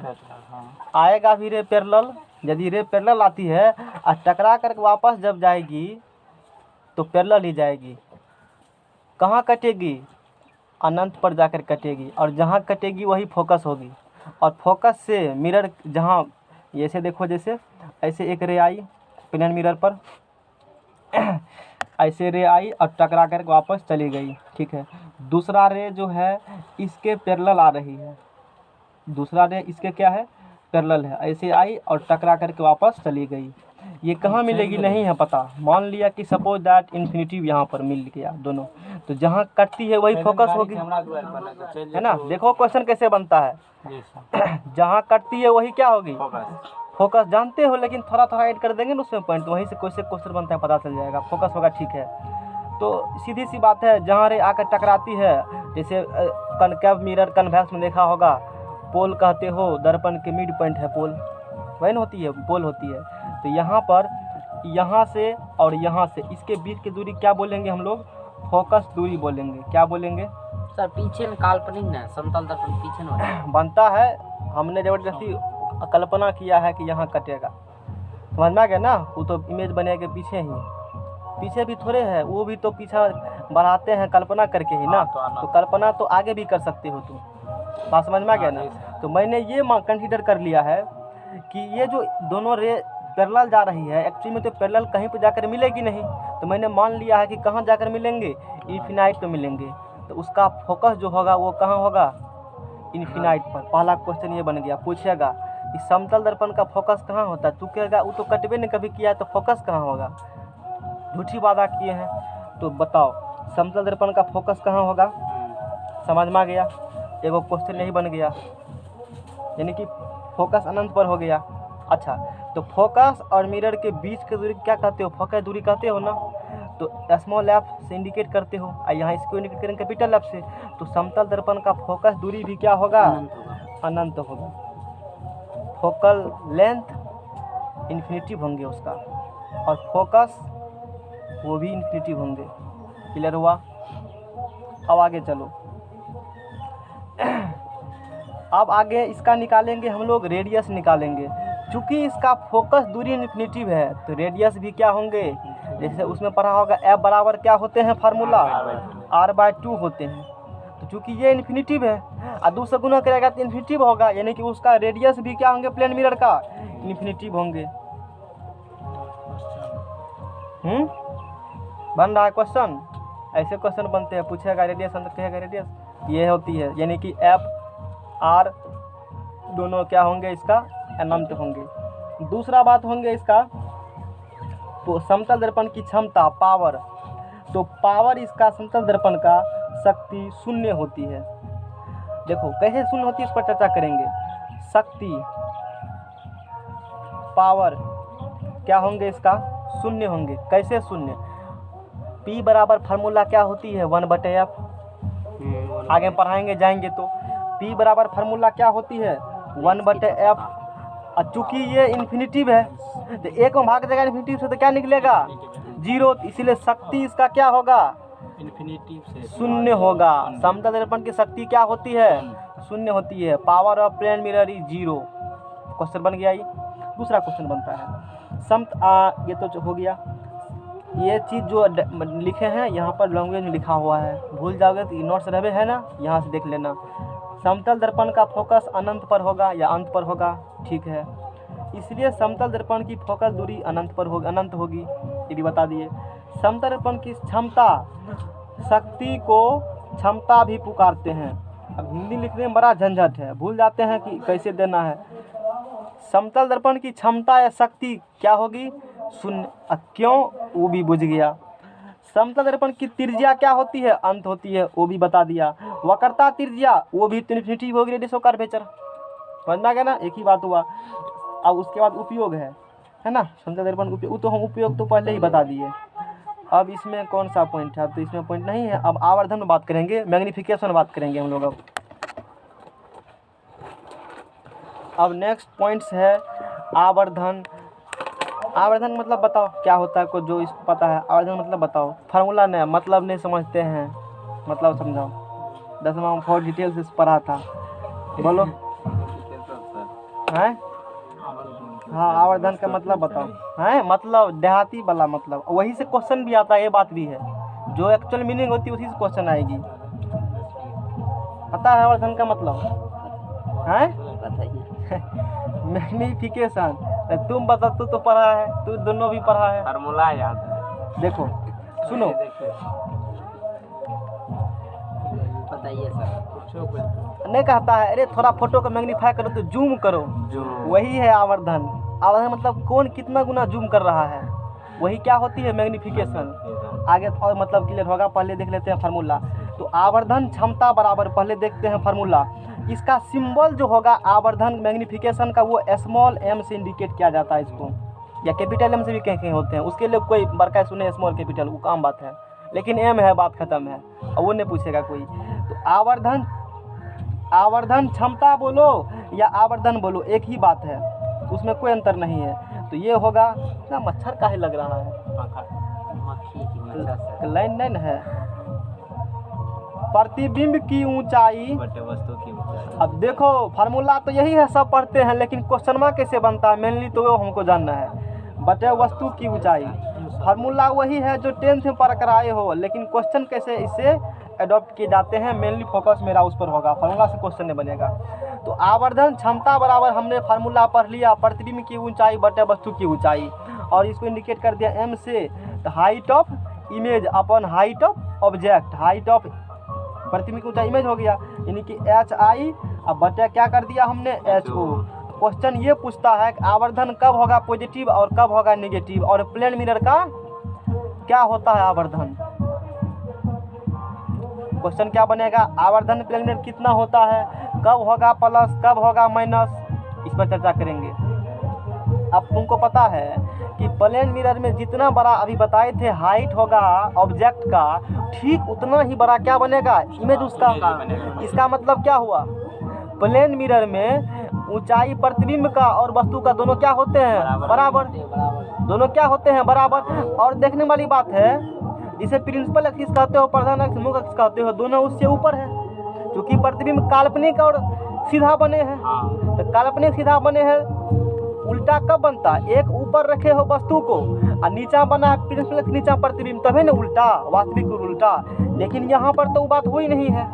तुम जिस सरफेस पर बैठे हो उसी सरफेस ऊपर क्या बना है, इमेज, और वो आभासी है और सीधा है। इसका मतलब इमेज भी इससे ऊपर और ऑब्जेक्ट भी इससे ऊपर और इमेज भी उससे ऊपर है। अब मैथमेटिक्स में पढ़ते हो, इधर क्या होती है, याद करो, कार्टेशियन कोऑर्डिनेट, निर्देशांक चिन्ह परिपाटी, ऊपर सर, कौन होगा प्लस, कौन होगा ऊपर माइनस, प्लस होगा। ये चीज पता होगा ना हाँ, सबको। सर, पता। तो इधर x, मैथ सीधा मैथ्स रखो, ये x, ये x डैश, ये y, ये y डैश। इस पर वैसे बात करेंगे, अभी आवर्धन संबंध में थोड़ा सी इसे हेल्प ले रहे हैं हम लोग। ये पॉजिटिव होते हैं, ये नेगेटिव हो गए, ये पॉजिटिव हो गए, ये नेगेटिव हो गए। इससे ऊपर जो होगा वो सब क्या होगा, यानी कि पॉजिटिव y की तरफ जो होगा वो क्या होंगे, प्लस, और नेगेटिव y की तरफ जो होंगे वो होंगे माइनस। तो वस्तु को रख रहे हो तो पॉजिटिव y की तरफ वस्तु है, और प्रतिबिंब भी पॉजिटिव y की तरफ, यानी कि दोनों प्लस से होगा, दोनों क्या होगा, हाइट भी दोनों का क्या होगा, बराबरे होगा। तो HI बराबर H, दोनों बराबरे है, तो कट करके कितना निकलेगा, प्लस में निकलेगा। इसीलिए समतल दर्पण का आवर्धन होता है प्लस से। बात समझ में आ गया, समझ में आया, प्लस से कैसे हुआ, बात समझ में आ गया ना। अभी जैसे पीछे कल अभी तुरंत मिनट पहले बताए थे कि समतल दर्पण में जितना बड़ा वस्तु है ठीक उतने बड़ा बनेगा प्रतिबिंब उसका।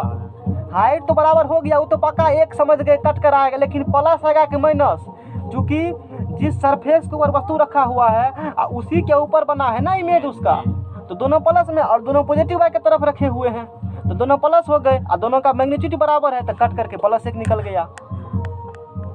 समझ में आ गया ना।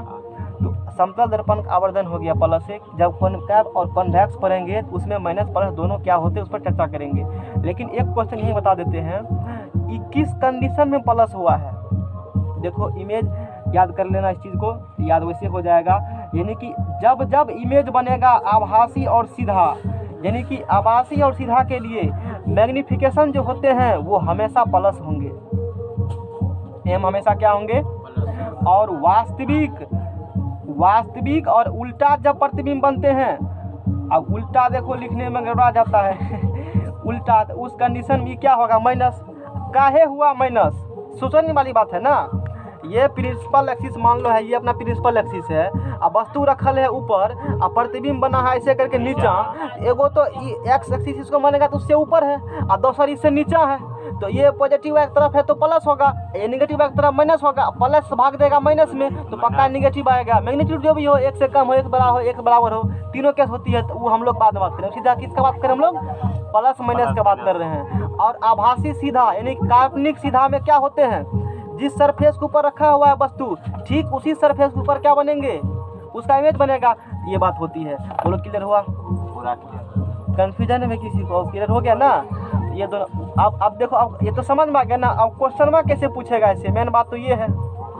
हाँ, कहेगा कि अब देखो पहला क्वेश्चन निकल गया कि आभासी सीधा के लिए मैग्नीफिकेशन क्या होंगे? पॉजिटिव। वास्तविक उल्टा के लिए मैग्नीफिकेशन क्या होंगे? नेगेटिव। अब इसमें क्वेश्चन इस प्रकार पूछेंगे, आवर्धन प्लस है, बताइए प्रतिबिंब की प्रकृति क्या होगी? उल्टा चलो अब सीधा। आवर्धन क्या बोल दिया है क्वेश्चन में? काल्पनिक और प्रतिबिंब कैसा बनेगा? काल्पनिक और सीधा, या आभासी और सीधा। बात पकड़ लिया है? बात पकड़ लिया ना? अब कहेगा जब आवर्धन क्या है? निगेटिव है, तो कैसा बनेगा प्रतिबिंब? वास्तविक और उल्टा। ऐसे सीधा चलो, आभासी सीधा बनेगा तो मैग्नीफिकेशन प्लस होंगे, वास्तविक उल्टा होगा मैग्नीफिकेशन क्या होगा? ऐसे क्वेश्चन आता है एग्जाम में। सीधा प्रतिबिंब की वस्तु कुछ ऐसे कम। अब मैट्रिक में चीज बताई वो किए थे हम, जब तुम लोग बोलबो के थे पॉलिटेक्निक में कम देगा, अभी तो बैठ गया है, भूल गए हो सब, एक बार रिपीटेशन हो गया, साथ में लोग कभी होता हो गया। अब और भी क्वेश्चन इससे बनते हैं। कैसे क्वेश्चन बनते हैं हम लोग बात करते हैं।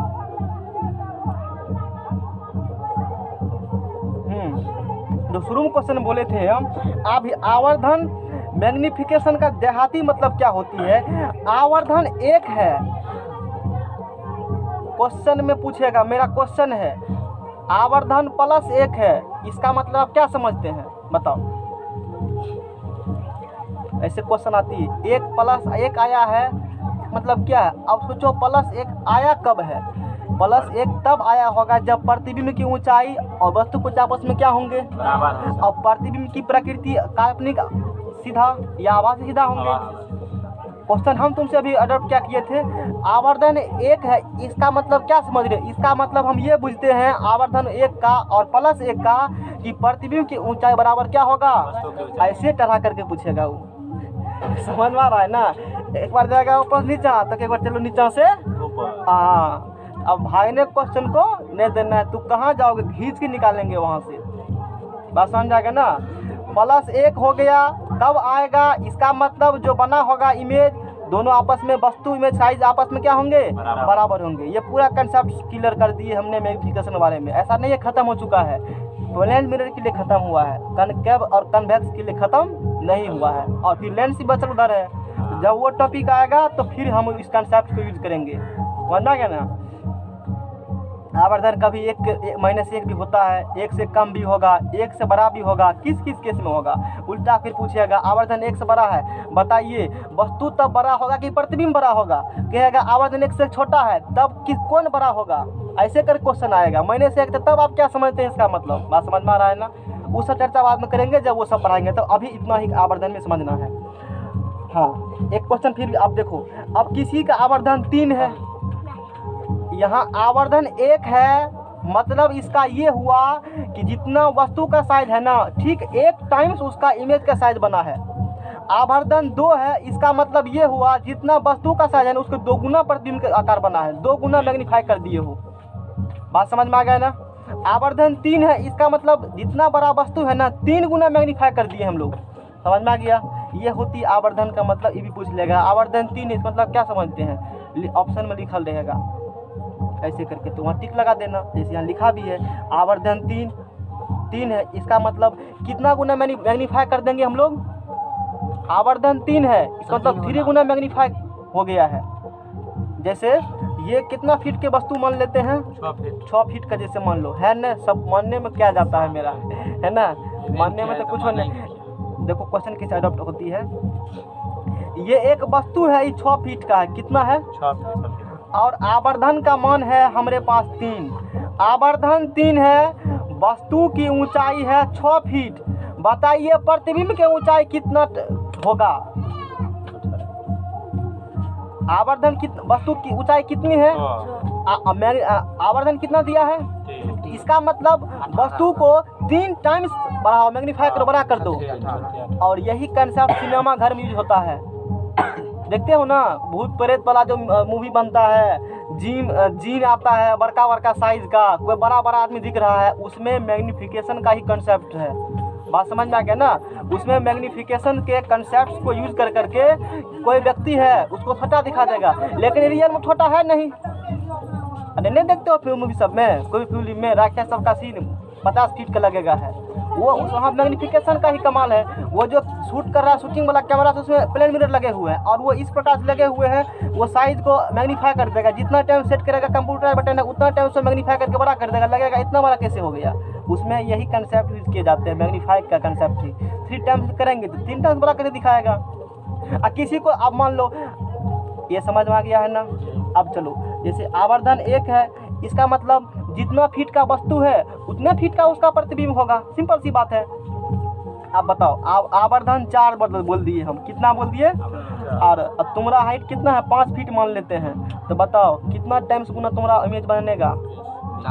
गुना कर दो सीधा, समझ में आ गया ना? सीधा गुना कर दो, ठीक है ना? आंसर निकल जाएगा। ये बात हो गई।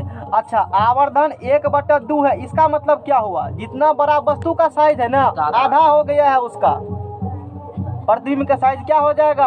आधा। 5 फीट का हो ना, मैग्नीफाई 1/2 सेट कर दिया, लगेगा विदुर 2.5 फीट का है। अरे ये कैसे हो गया? कभी दिखा देंगे आवर्धन 2 कर दे तो 10 फीट का लगेगा। क्वेश्चन एग्जाम्पल लेके प्रैक्टिकली समझने का प्रयास कर रहे हैं, समझ में आ गया ना? यही क्वेश्चन एग्जाम आएंगे और जो सेट बनाएंगे तो देखना ढेर क्वेश्चन मिलेगा। क्लियर हो गया होगा? आवर्धन वाला क्या चक्कर है? +1 आया, एक बार 1 मिनट लगेगा, रिपीटेशन कर देते। अभी तक हम लोग क्या पढ़े हैं? अभी तक इसमें क्या पढ़े हैं? समतल दर्पण का फोकस क्या होंगे? इन्फिनिटी। फोकल लेंथ भी क्या होंगे? अब चूंकि ये इन्फिनिटी तो ये भी क्या होगा? इन्फिनिटी। चूंकि एफ इन्फिनिटी, इसीलिए P = एफ इन्फिनिटी, तो पावर इसका क्या होंगे?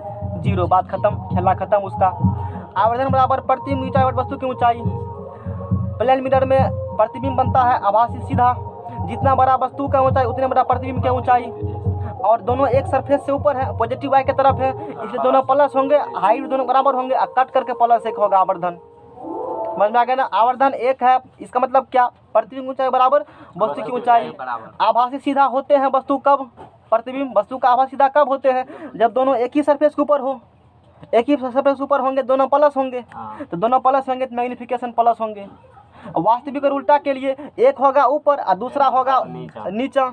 ऐसे उल्टा का मतलब क्या है? जैसे देखो, ये अभी नींव ऊपर है ना कलम का, उल्टा प्रतिबिंब बनेगा, ये जस्ट नीचा चला आएगा। हाइट जो चेंज हो उस पर बात नहीं कर रहे हैं, सीधा अभी उल्टा सीधा की बात कर रहे हैं। तो एगो प्लस एगो माइनस, आवर्धन +/- तो माइनस हो गया। इतना बात अभी हुआ है, आगे फिर बात करते हैं। और आगे भी 10वां हम लोग उनको पढ़ा चुके हैं, काफ़ी कंटेंट पढ़ा चुके हैं, सिलेबस ज़्यादा पढ़ाए थे।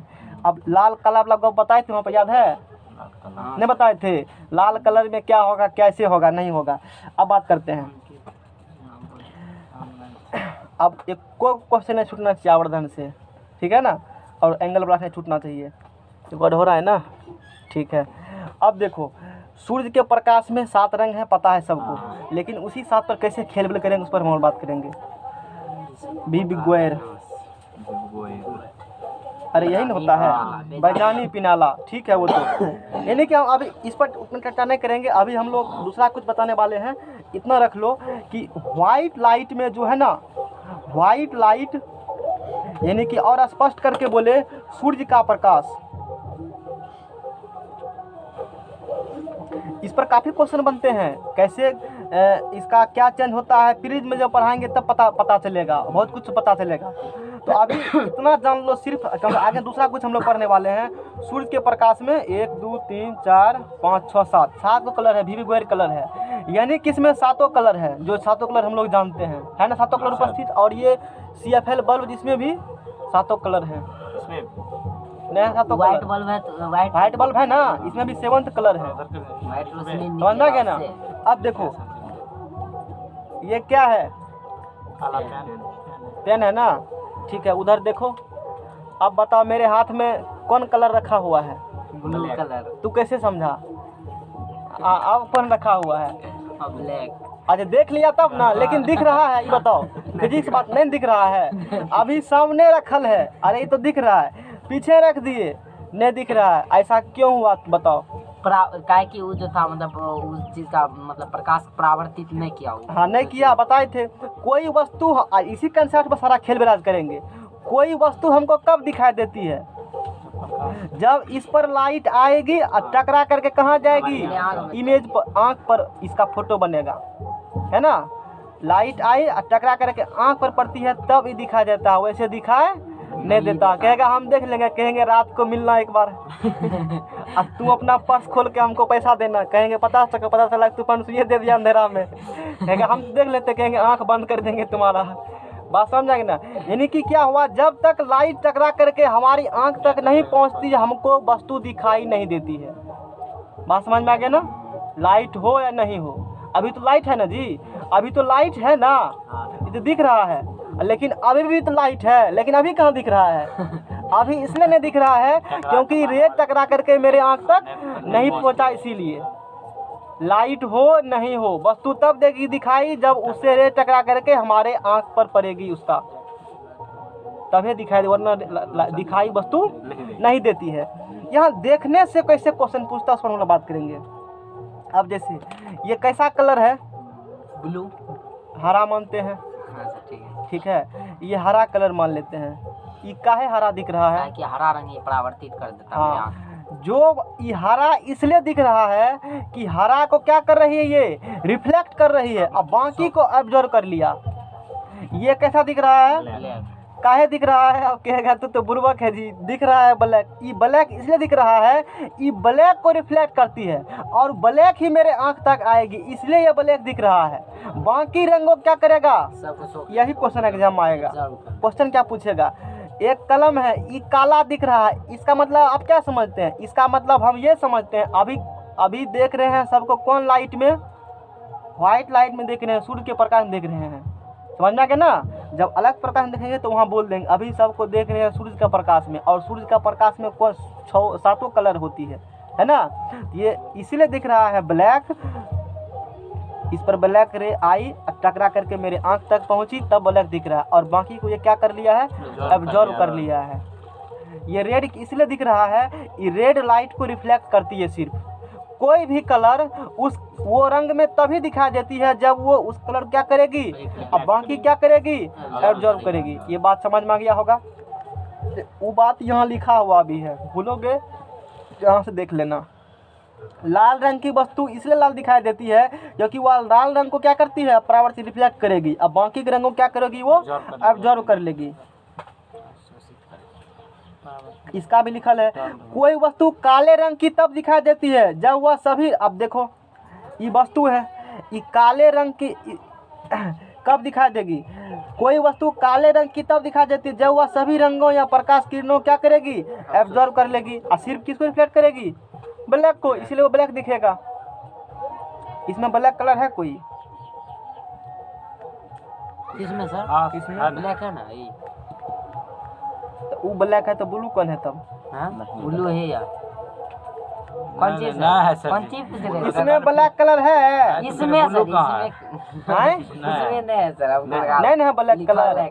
तो अभी एगो पॉइंट बोले तो हम कहाँ मिलाया, हम कहाँ मिले, नहीं बोला तो हमें हो मिलाना हुआ ना। कोई आदमी सामने से बोल रहा है, यदि झूठ बोल रहा है सच बोल रहा है, तुम गुम हो तो मतलब तुम्हारा 50-50 है। ये ब्लैक नहीं लिखे आप, कहाँ ये ब्लैक, अरे हम वो चीज नहीं कर रहे, हम इस पर बात कर रहे हैं। 7th कलर जो, मोबाइल निकालो, उसमें देखो, मोबाइल निकालो, ब्लैक बाद फिर ब्लू कहाँ गया, टेलीग्राम को खोलो, क्वेश्चन कैसे घुमाता है वो देख रहे। अभी तो हम लोग प्लेटफॉर्म तैयार कर रहे हैं, नहीं चला तब आगे क्वेश्चन अडॉप्ट कराएंगे कैसे क्वेश्चन इससे पूछे जाते हैं। अब देखो जैसे इसमें हम दिखाते हैं, ये देख लेना, इस अभी जो पढ़ाए थे ना आगे पीछे कैसे हो रहा है, ये तुमको शेयर करके दिखाएगा, ये कभी आगे जाएगा कभी पीछे जाएगा, एक बार देख लेना, ये समझ में आ जाएगा। जो कि फर्स्ट में हम लोग जो पढ़ाए थे, है ना। अब बताओ ये तुमको यहाँ पर कहाँ दिख रहा है ब्लैक कलर, बताओ तो। नहीं ब्लैक नहीं है तो कैसे ब्लैक बोला सर, नहीं ब्लैक, वहाँ पे लिखे आप बोल रहे हैं, समझो इस बात को। VIBGYOR, violet, indigo, blue, green, yellow, orange, यानी कि इसमें ब्लैक कलर है ही नहीं। अब क्वेश्चन देखो, इसलिए नोट में लिखल है, यदि एग्जाम्पल देता है तो ई एक कर ले, नोट लिखे मतलब वो खतरनाक बात है, ध्यान से देखो उसको, समझ में आ गया? इसलिए नोट में लिखा है ताकि नज़र पड़े उसको, समझ में आ गया ना? अभी जैसे मैंने बताया ये ब्लू दिख रहा है, इसका मतलब उसी कलर रिफ्लेक्ट कर रहा है, ठीक है, हम मिलाया। ये ब्लैक दिख रहा मतलब रेड दिख मतलब रेड को रिफ्लेक्ट किया, बाकी ऑब्जर्व कर लिया। ब्लैक इसमें तो व्हाइट लाइट में ब्लैक कलर है ही नहीं, ये सबको ऑब्जर्व कर लिया, टोटल जितना भी आ रही है ना सातों को सोख लिया अपने अंदर, इसलिए ये ब्लैक दिख रहा है। अब क्वेश्चन वहाँ ऑप्शनों में रहेगा, कोई वस्तु ब्लैक दिख, इसका मतलब तू कहाँ क्या लिखेगा वहाँ पर, वो ब्लैक को क्या करता होगा, रिफ्लेक्ट, इसलिए ब्लैक दिख रहा है। लेकिन ऐसा कुछ तो है नहीं, वो ब्लैक दिख रहा है, इसका मतलब ये हुआ सातों कलर को ऑब्जर्व कर लिया, इसलिए वो ब्लैक दिख रहा है। खतरनाक क्वेश्चन है ये, क्लियर हो गया? जब नहीं तो गलती करके आता नहीं सर, जैसे अंतरिक्ष में होता है ना है, उसी तरह ना, अंतरिक्ष में यात्री को आकाश काला दिखाई नीला के, समझ में आ गया ना बात? जाएंगे तो बताएंगे। अरे ये बात क्लियर हुआ, ब्लैक वाला भान समझ में आ गया ना? कोई भी वस्तु काले रंग की तब दिखाई देती है जब वह सभी रंगों या प्रकाश की किरणों को अवशोषित कर लेगा। सभी रंग बोला है तो सभी में सब ना आ जाएगा, टोटल आ जाएगा, सबको ऑब्जर्व कर लिया, वो किसी रिफ्लेक्ट किया ही नहीं, इसीलिए वो काला दिख रहा है, सिंपल सी बात है। ये बात हो गई, यानी कि कोई भी वस्तु जिस रंग की दिखाई दे रही है मोटा मोटी यह है उस रंग रिफ्लेक्ट कर रही है, ब्लैक छोड़ करके, ये बात हो गई। अब देखो, अब यहाँ से क्वेश्चन कैसे बनती है, कोई वस्तु सफ़ेद रंग की तब दिखाई देती है जब वह सभी रंगों या प्रकाश किरणों को रिफ्लेक्ट करे। खतरनाक क्वेश्चन। व्हाइट दिख रहा है, ये काहे दिख रहा है व्हाइट? ये व्हाइट इसलिए दिख रहा है, ये सातों कलर को रिफ्लेक्ट कर दिया है। ये ऐसा है कि सातों को ऑब्जर्व कर लिया है, दोनों दूसरे के रिवर्स डायरेक्ट है। ये ऑब्जर्व करने वाला है और ये क्या करने वाला है, रिफ्लेक्ट करने वाला है। व्हाइट इसलिए दिख रहा है कोई वस्तु, अब तू सोचेगा व्हाइट दिख रहा है इसलिए क्योंकि वो तो व्हाइट को रिफ्लेक्ट किया होगा, इसमें स्पेशल कोई व्हाइट है ही नहीं, लेकिन सब मिल करके व्हाइट बनाती है। ध्यान देने वाली बात है, सातों कलर जब आपस में मिल जाती है तो कैसा दिखाई देता है, वो व्हाइट दिखाई देता है ना। लेकिन जब अलग अलग करते हो, प्रिज्म से जब गुजारते हैं, प्रिज्म का एक वर्ण पट्ट जिसे कहते हो, इधर पट्टी लगा देते हैं तो वहाँ चलता है पता, सब रंग का स्पेक्ट्रम मिलती है हमको कि ये कलर, ये दिस दैट कलर है, समझ में आ रहा है ना? सातों कलर मिलकर क्या बनाएगी, व्हाइट। और ये व्हाइट क्यों दिख रही है, क्योंकि ये सब कलर क्या कर रही है, ये ब्लैक इसलिए दिख रहा है, सबको क्या कर रही है। यहाँ तक समझ में आ गया होगा ना? ये सब क्वेश्चन नहीं आएगा एग्जाम में। फिर बता क्यों रहे हैं, एगो क्वेश्चन बताना है, इसीलिए लाल गुलाब वाला क्वेश्चन बढ़ आता है, लाल गुलाब को पीले में देखेंगे क्या होगा, इस प्रकार क्वेश्चन आते हैं, है ना? वो तो बच्चा वाला था कैसे? हाँ, ये तो वैसे मतलब इन्हें बताते आगे से, हाँ वही है। लाल गुलाब को हर एक कांच में देखने पर वह काला दिखाई देगा। अब समझना है कैसे काला दिखाई देगा, वो तो कभी कलर चेंज कर देगा तब क्या करेगा। नहीं, क्वेश्चन बढ़िया, ये क्वेश्चन है लाल गुलाब को हर एक कांच में देखने पर वह काला दिखाई देगा। पहले हम थोड़ा सा और कुछ बताते हैं, तब ये रंग उंग का चक्कर बड़ी खतरनाक। आज ऐसा रंग उंग पढ़ा देंगे तो कभी फंसबे नहीं करोगे रंग में, एग्जामिनर सोच में पड़ जाएगा, नहीं कैसे फंसाएं। 10वां में पढ़ाए थे इमेज, उस समय खोज के रखे थे, आज वो चीज़ काम दे रहा है ना। हमको पता था कि भविष्य में कभी न कभी काम देवे करेगा, आज काम दे रहा है। अब देखो, जैसे मेरे पास 3, समझना ध्यान से चीज़, नहीं तो एग्जाम में गलती हो जाएगा। क्वेश्चन बड़ा सावधानी से देखना पड़ता है, थोड़ा सा कमिशन होता है, थोड़ा सा एक रंग चेंज कर देगा तो क्वेश्चन गड़बड़ा जाएगा। मेरे पास 3 ऑब्जेक्ट है, एगो ब्लू कलर का है, एगो ग्रीन कलर का है, एगो कौन कलर का है, रेड कलर का है। अच्छा, अभी ये कलर भी दिख रहा है, ये कलर भी दिख रहा है, ये कलर भी दिख रहा है, ये भी दिख रहा है। काहे दिख रहा है? इसलिए दिख रहा है क्योंकि व्हाइट लाइट में सातों कलर होती है ना। अपना अपना जो कलर का जो है वो रिफ्लेक्ट करे तो हमको दिख रहा है। लेकिन जब स्पेशल कलर जलाया जाए, मैंने ऑब्जेक्ट अपने पास 3 ठो रखा, एक लिया ब्लू, एक लिया ग्रीन, एक लिया रेड, और इस प्रकार का मेरे पास व्यवस्था है, उससे निकलेगी सिर्फ ग्रीन कलर। होता है लेजर लाइट सब नहीं देखते हो, होता है ना कलर चेंज कर करके, कुछ वही समझो। ऐसा मार्केट से बल्ब लाए हैं, वो किस कलर का रोशनी देता है, ग्रीन कलर का। ग्रीन कलर का बल्ब जला दिए, और रूम में रखा है वस्तु 3 कलर का, तो चूंकि ये कौन कलर का बल्ब जलाए हो, तो ग्रीन कलर का जलाए हो, इसका कलर का ये वस्तु दिख रहा है ग्रीन, ये सिर्फ ग्रीन कलर है तो ग्रीन का रिफ्लेक्ट करेगा ना। अच्छा, ग्रीन कलर है, क्या इसमें इसके अलावा कोई रंग है और 6 का अनुपस्थित है, सिर्फ कैसा कलर इसमें है, ग्रीन कलर है, तो ग्रीन कलर ही ने सिर्फ ग्रीन को रिफ्लेक्ट करेगा।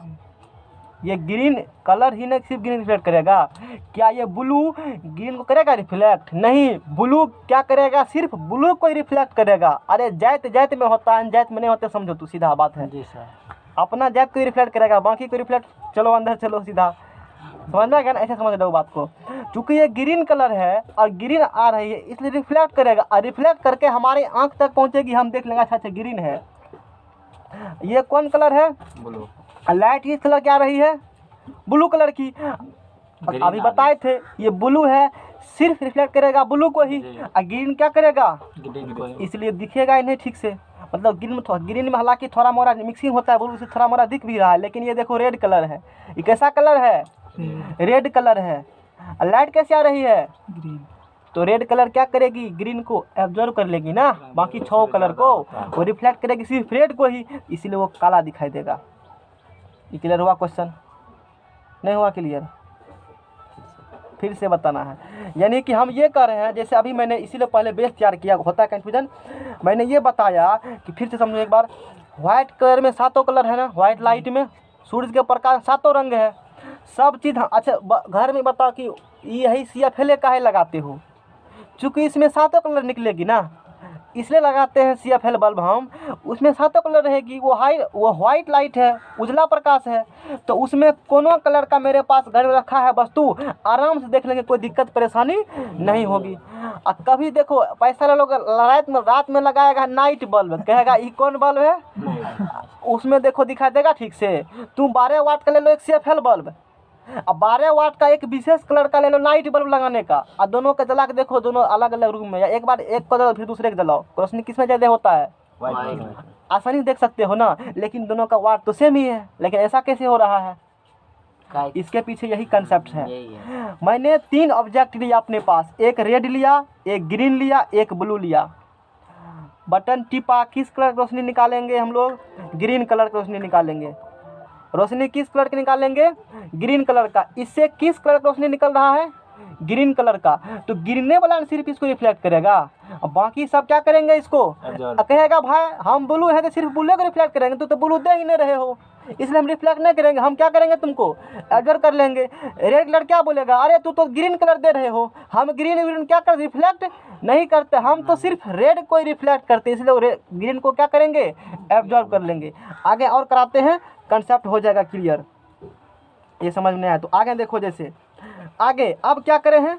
ऑब्जेक्ट वही तीनों है, रेड ऑब्जेक्ट है, ग्रीन ऑब्जेक्ट है, ब्लू ऑब्जेक्ट है, और कलर के साथ जला दिए हो, कौन कलर इससे निकल रहा है? तो इसको रिफ्लेक्ट ब्लू कलर ही सिर्फ करेगा ना, ब्लू ऐसा दिखेगा। अच्छा ब्लू काहे दिख रहा है?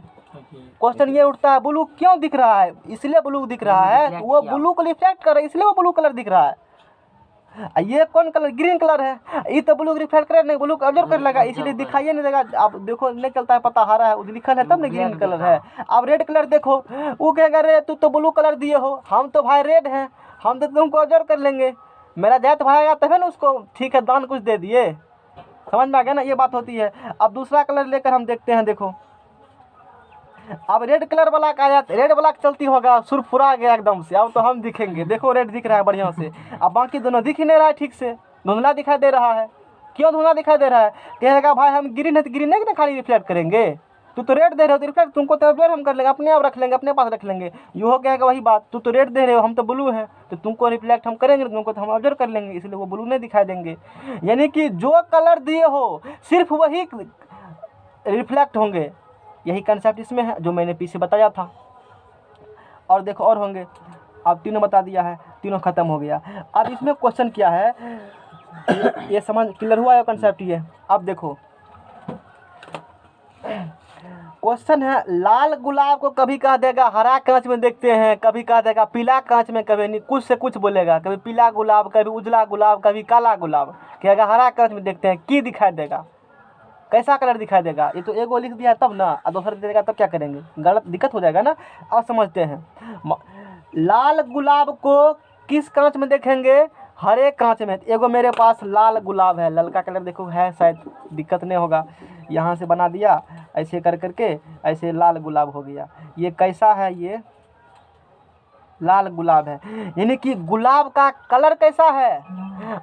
उसको आँख से नहीं देख रहे हैं, आँख से जैसे चश्मा हम लगाते हैं ना, चश्मा ला उधर से प्रैक्टिकल करके दिखाते हैं, तब होगा कि चश्मा खोल, उधर डिब्बा रखा होगा।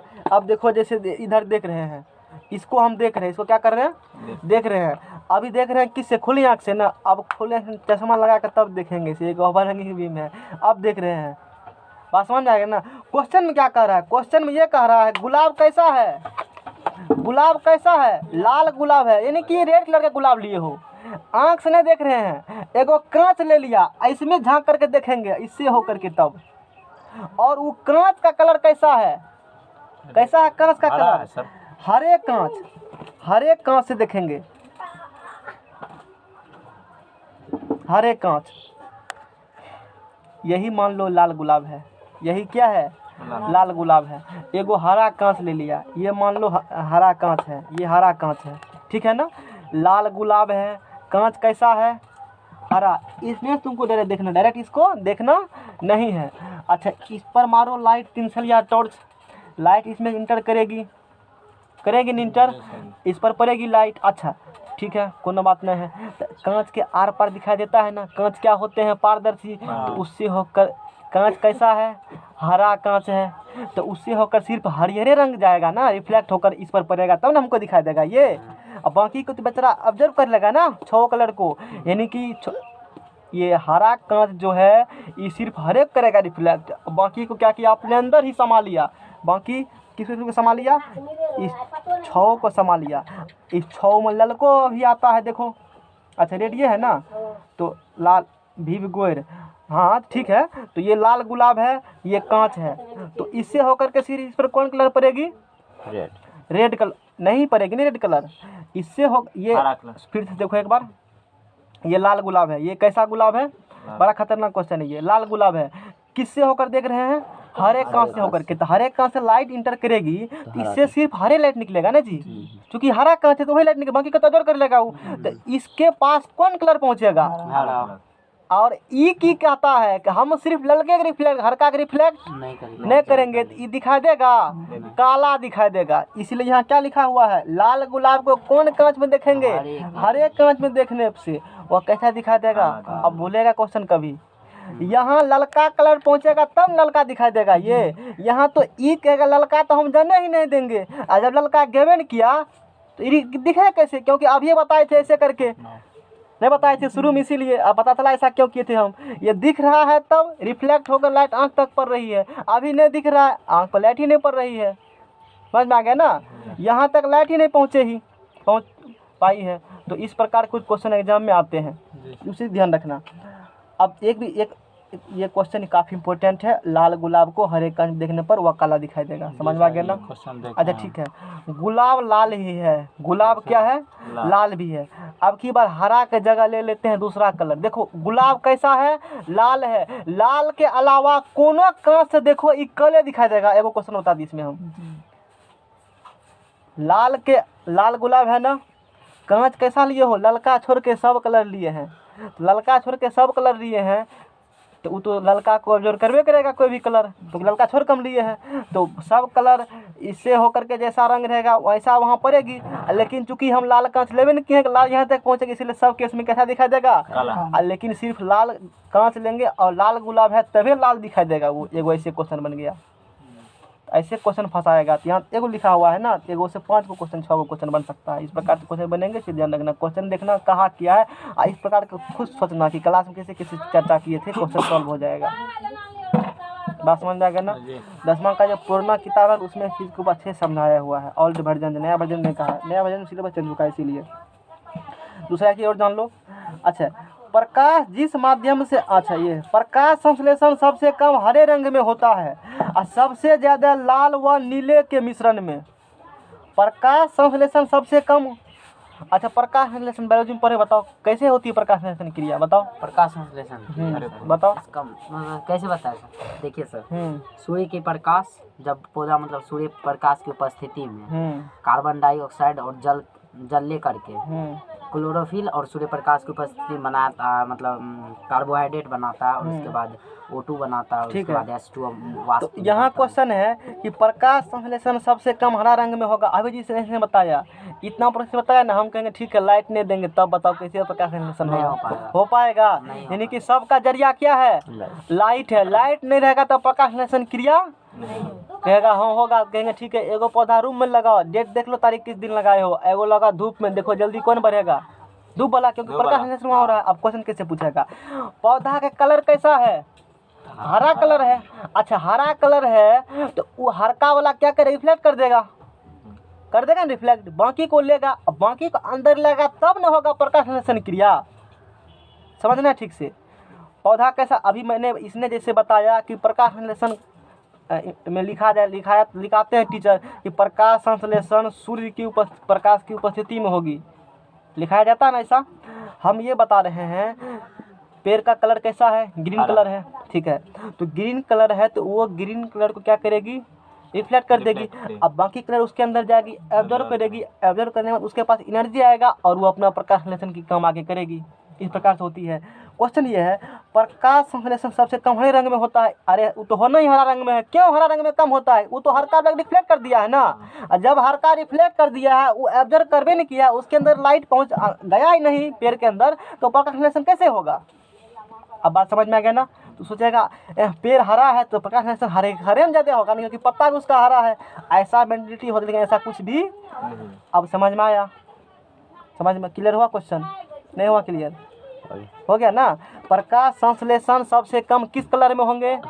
लेकिन अभी नहीं बताते ठीक मारता हरे रंग में होता, क्योंकि कहता सेम कलर तो अच्छा होगा ना, लेकिन ऐसा कुछ नहीं होता है। वो तो रिफ्लेक्ट ही कर अरे वो तो रिफ्लेक्ट ही कर देगा, उसके पास अंदर गया ही नहीं ट्री के अंदर लाइट। और जब अंदर जाएगा नहीं तो प्रकाश संश्लेषण क्रिया होगा कैसे? उसके अंदर लाइट अंदर एंटर करेगा तभी ना प्रकाश संश्लेषण होगा। ये बात हो गई। और ये भी पूछेगा, ये जब कह देगा ना, कहेगा ठीक है अब ये बताओ कि सबसे ज़्यादा कहाँ होगा? तो सबसे ज़्यादा लाल और नीले के मिश्रण में होती है सबसे अधिक प्रकाश संश्लेषण। और एक बात जान लो, बहुत सारा कुछ यूरोपियन कंट्री ऐसा पढ़ा होगा ज्योग्राफी सब में कि 6 महीना का दिन है 6 महीना का रात। हमारे इधर अपने लोग के इधर तो दिन रात होती है, डेली सूर्य निकलेगा, दिक्कत नहीं है। जो नॉर्थ में कंट्री होते हैं, ईस्ट वेस्ट नॉर्थ में जो कंट्री है, जैसे यूरोपियन कंट्री है, 6 महीना का दिन और 6 महीना का रात। नॉर्थ पोल पर होगा ना ऐसा, 6 महीना का दिन 6 महीना का रात होती है। नॉर्थ और साउथ। हाँ।